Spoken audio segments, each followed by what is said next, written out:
reason why nobody ever is allowed to look at history. If you take a little look at recent history, you'll see what's missing. There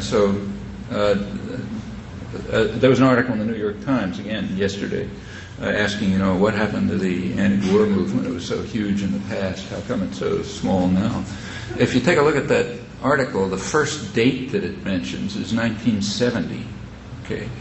And it says, there was a fantastic anti-war movement in 1970. How come it's not like that now? What it didn't say is what happened before 1970. And it's not because the reporter is concealing it. She probably doesn't know. You're not allowed to know that when you go to school. What happened is that, and this is so little, it's almost unknown, but it's a fact. The war began publicly in 1962. It was in 1962 that the Kennedy administration publicly announced, not secret, that the U.S. Air Force is bombing South Vietnam, authorized chemical warfare to destroy food crops, beginning to drive millions of people into what amounted to concentration camps. That was after 7 years in which the U.S. client regime had killed maybe 70 or 80,000 people, and they couldn't control the population, so the U.S. went to direct aggression against South Vietnam. South Vietnam was always the main target of the attack. The rest of it was horrible enough, but it was peripheral. That's 1962. How much protest was there? Zero. You literally couldn't get 2 or 3 people to talk about it in a living room. Protest didn't begin for years.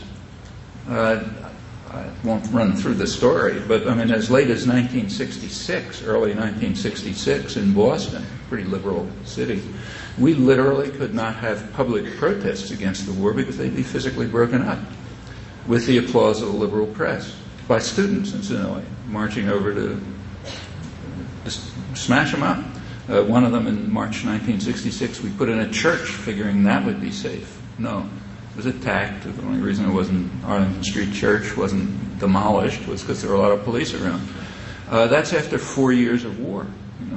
By then, hundreds of thousands of people had been killed in South Vietnam. There had been, saturation bombing of densely populated areas. The war had extended to North Vietnam for a year. You still couldn't protest it because nobody was protesting.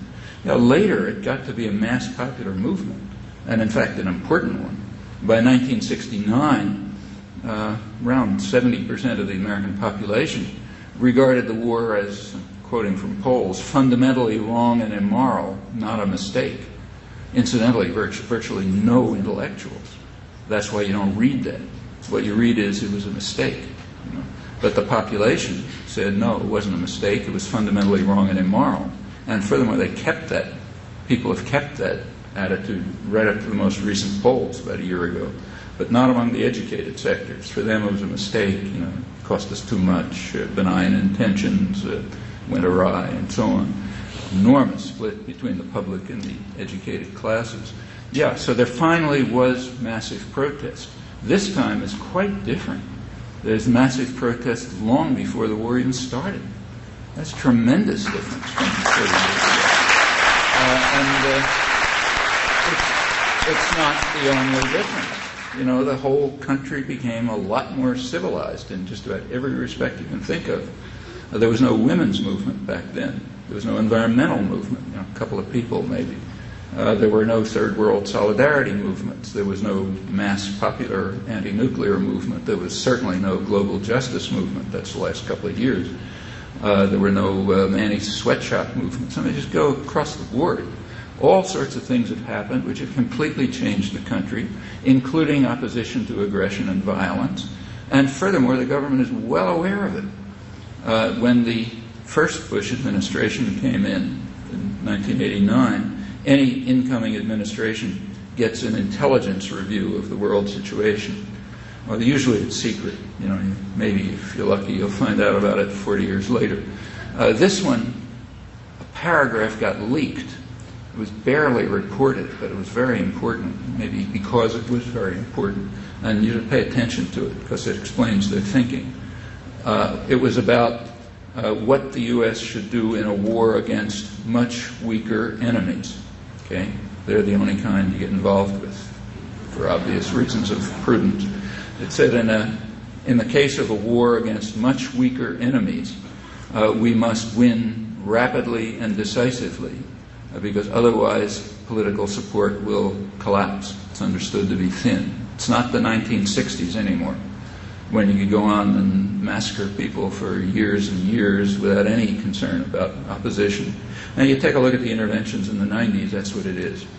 You want to intervene, you first build up an image of some genocidal power going to destroy us or something or other, and then you win an amazing victory over a much weaker enemy decisively and rapidly.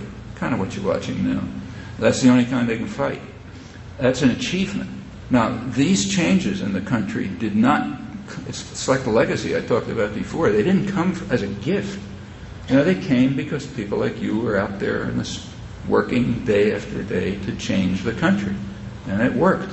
It's a different country, a much better one. There are also efforts to drive it back. Guys with power don't like this. So, of course, they're not going to give up. They continue to fight their own war to drive it back.